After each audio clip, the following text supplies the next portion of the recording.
Whenever you're ready. Hi, welcome to my channel in conversation with Nivedita.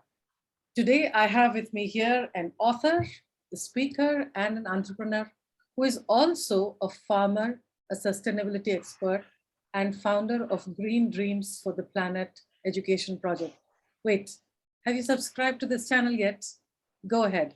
We will get to learn about how we can reimagine education with passionate educators together. Hi, I'm Nivedita, and with me I have today CB Ramkumar, who, as he says, is a passionate professional. Welcome, Ram. Thank you, Nivedita. It's good to be here. So GDP, Green Dreams for the Planet, a book you authored, it plans to develop climate change curriculum for school-age children.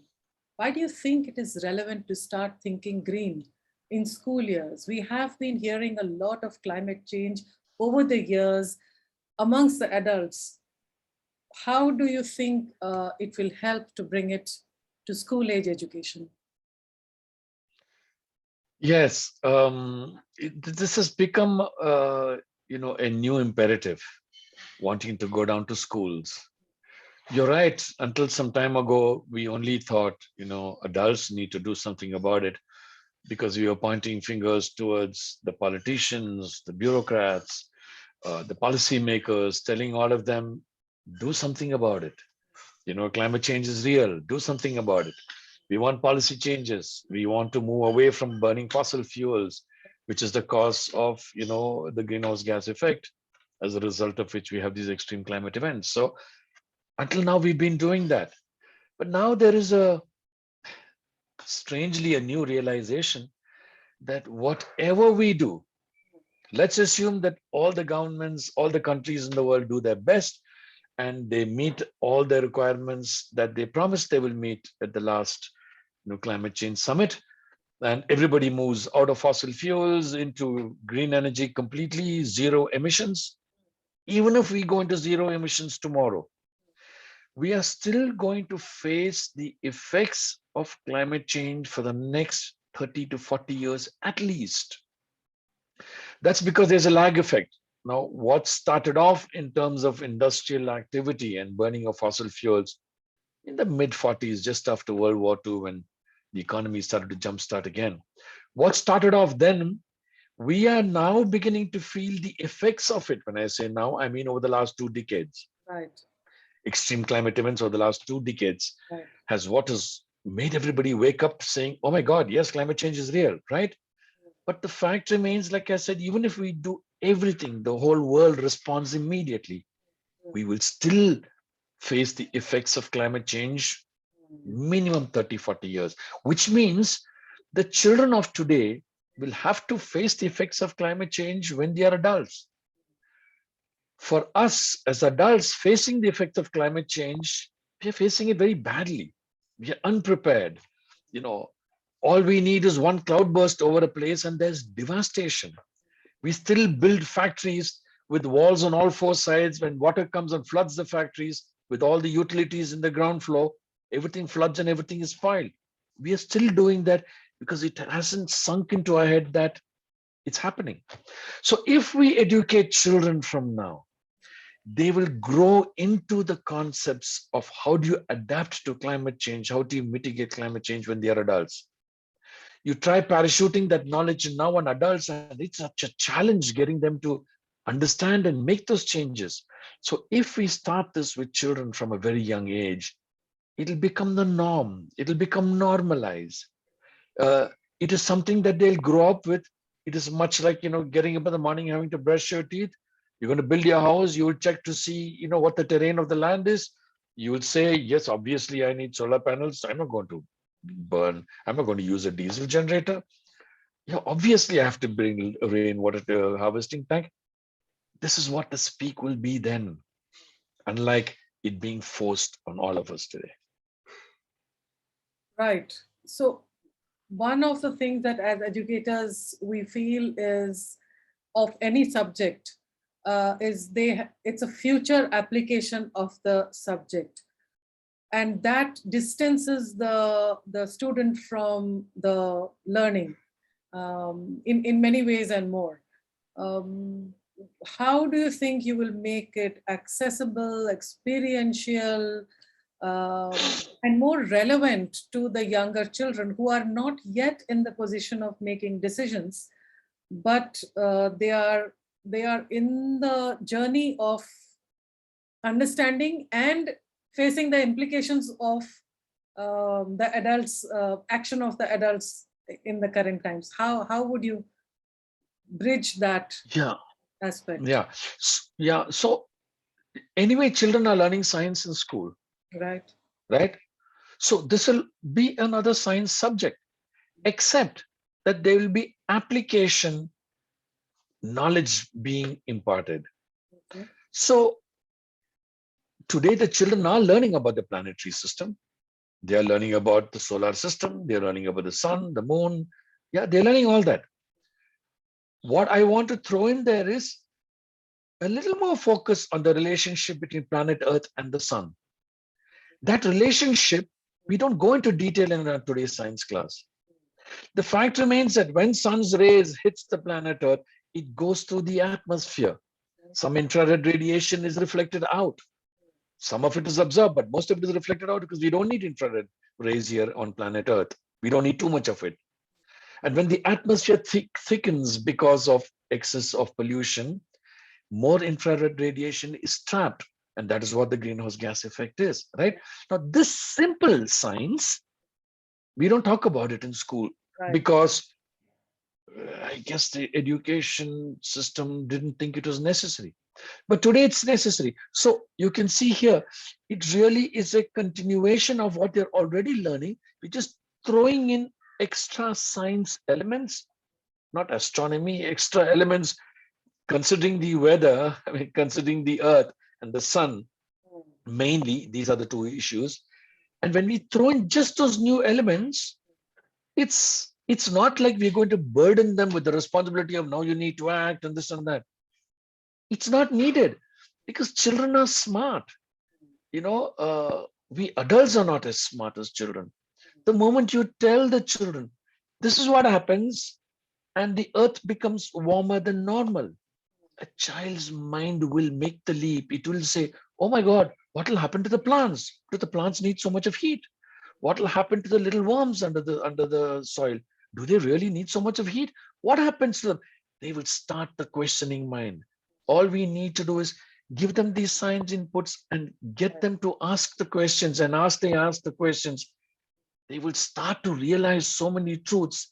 And then that realization will be so authentic. It will not be somebody telling them, be careful of global warming, so cut down on emissions.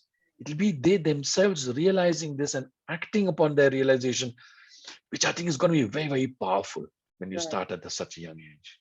So it is a long play that you are looking at over the years, building the understanding, building what is happening because of what. So causation and reasoning would be a big aspect of what you are planning to share with children. So who is the target? Like, how would you access? Is it children? Is it parents? Is it schools, teachers, climate activists? I mean, what is the ecosystem of this education? It's all of them. Yet we will start with the students in the school. So we're going to start with grades 9, 10, 11, 12. Okay. We're going to start with them. We're going to develop, there will be approximately 10 modules, about 40, 45 minutes each for each class, for the 9th grade, 10th grade, 11th grade, and 12th grade. And then as we finish this and put this out, we will also start work on the other grades.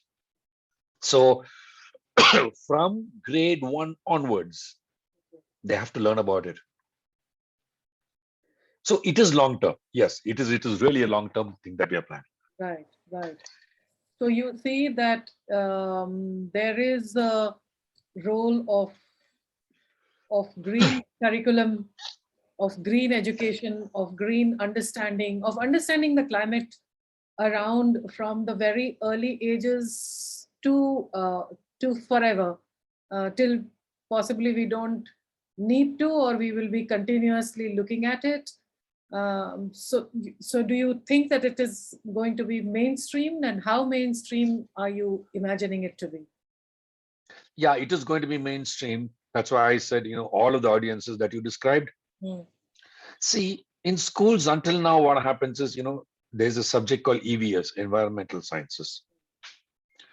That became a compulsory course about, I think, 10, 15 years ago, or probably about 20 years ago. We didn't study that when we were in school. We just studied science, right? Environmental sciences became a focus about 20 years ago, which is great. But unfortunately, what has happened is environmental sciences as a subject hasn't evolved with the needs of the planet, of the needs of what the children need to understand. So while they study about environment in general, green stuff, plants and birds and, how we need to be good to the environment and all of that, we shouldn't sort of, waste management and all those issues, yeah, which are great learning, right, but that needs to evolve. right. And what we are developing as a curriculum, I really think is an evolution of the EVS curriculum, taking it to the next level where it is also actionable. It is one thing to learn about the environment. And the problem with the EVS is when children learn about the environment, some of them are interested, some of them are not very interested. Some of them gravitate towards it, some of them don't. But when we talk about taking the EVS to the next level with what we are planning in terms of a curriculum, we will ensure that they get interested, because there's a way of, obviously delivering the knowledge. When you as a teacher know this better than anybody else, how do we keep children interested completely? Not just with a blackboard and a teacher lecturing, right? So through a lot of project work, a lot of practical application, because everything that we're going to talk about is something that they can implement immediately in their backyard or in their balcony. Right. So it has to be mainstreamed. It will be mainstreamed and it'll go right across ages. And because it is practical, it affects their lives every day. Climate change affects their lives every day. It doesn't matter where you are. People used to think earlier only the Arctic region and Antarctic region was where you had a challenge and icebergs are melting. No, wherever you are in the world today, you're facing climate change effects. So it'll be all encompassing, it'll be detailed, it'll ensure that children across all ages, through practical application, they learn all about it, not just a theoretical knowledge of it. Right, right. So one of the things that comes to my mind here is that yes, there will be a lot of knowledge. You'll develop the attitude, green attitude of children. So knowledge, skills, and attitude will be taken care of. But one aspect of education which I'm not commenting whether it is good or bad is something that what we measure, we treasure. So how are you planning to include an aspect of measuring the understanding of the child, whether it is test or assessment or certificate or marks or what is it? Is there an aspect of measuring in this education? Yeah, yeah, absolutely. There is an aspect of it. And in fact, the origins of me wanting to do this climate change education program curriculum is because I realized that, when I used to deliver my climate change talks as a climate leader, and I've done hundreds or perhaps thousands of it, all over the country, everybody used to be very moved with the knowledge. They used to be astounded with the science. They used to be surprised by their own ignorance of the science and reality of climate change. They were very enthused. Then they would go away saying, "Oh my God, we want to do this. We want to do this. Can we join your foundation? Can we work?" I would always say, "Yeah, sure, sure. Call me in a week's time." And everybody used to disappear. That is when I told myself that for this knowledge to be beyond knowledge which is astounding to you, you need to write down. Only when you write does it embed in your mind completely. And that's how I developed the first workbook for climate change. And so now we've decided that when children go through the learning, for each section that they learn, for example, let's say they learn about global warming first. Immediately after that section, we'll ask them to write down what they've learned. it'll be in the form of an interactive. If they're learning it by on the internet, it'll be an interactive workbook that they will need to fill up. If they're learning it in their classrooms, the teacher will give out, sheets of paper for them to fill out. It is not really to see whether they have they remember the facts as much as we just want them to assimilate the concepts behind it. So it's not kind of rote learning. So once they are able to assimilate the facts and reflect that down on paper, that feedback itself will be good enough for us, because only when they get it right will they go to the next step. So yes, right through the entire 10 modules, 12 modules that the kids will go through, they will have to sort of answer questions, ensure that the learning is tight, it is proper, the science is embedding itself properly. And then they move to the next section and so on. So imagine if we do this properly from grade 1 up to grade 12 and onwards, the science and reality of climate change would embed itself in a solid manner. And yes, that feedback, that assessment is very, very, very important, because that's the only way it'll remain as embedded concepts rather than just I heard something. It's like reading something on Google and flitting off. So we do plan that in a very, very serious manner. Sounds exciting, definitely for the teachers, because often in the schools we have projects related to sustainability, related to climate, but that's a project, and then we fold up the chart paper and keep it aside and move on. So what is the current stage of this launch? I know that you had launched this with Al Gore himself, the guru of climate change, if I may say so. Yeah, so after I developed the climate change workbook, I was in Philippines once as a mentor for a climate change leadership training program. I went from India, and Al Gore and I and a few of us, we managed to have a meal together. For another reason, there was a film being made, and he wanted all of us to have a conversation with him. At which point in time, I showed him the workbook, and he was like, "Wow, this is something which is sensible, which we should have thought of long back." But since then, various other priorities kind of took over. What usually happens is, and this whole development and everything I did after the 2015 Paris summit of climate change, and after that, when I tried to approach corporates, tried to approach schools, colleges, interest wanes. You talk about strike when the iron is hot, right? So now after the Glasgow summit, now there is even more seriousness than there was after Paris. Right. So we are in an advanced stage of planning, because the fundamentals of the workbook are there. Now we are sort of fine tuning it for grade by grade. So what a 9th grade kid learns about greenhouse gases will be not as in depth as what a 12th grade kid learns about greenhouse gases, right? So we are working with curriculum developers, we are working with educationists, with academics, to flesh out the whole curriculum in detail for each of these grades, and that work is happening as we speak, and I think in a few months we should be able to launch it. Sounds good. And in the last few years, it has even, the case studies, as we may call it, or news, unfortunately, has happened much to bring focus of adults, and actually children have started talking about it, because the news is all surrounding them, of the impacts of climate change. So do you think you would do it for, is it India, Asia, region specific, or does it have your course has a global relevance? What's the plan? We are starting off with India, only because we live here in India and it's a large enough population. We're going to start off with India, with Indian languages, depending on the demands that are being made. We are hoping governments will latch onto this, and then we will render it to whichever language we need to render it to in India. And after that, or simultaneously, we will be taking this global. We've already had an interest from Brazil, for one of my colleagues in the Climate Reality Project in Brazil. He's already approached me saying, "Hey, listen, we want to do this for schools in Brazil."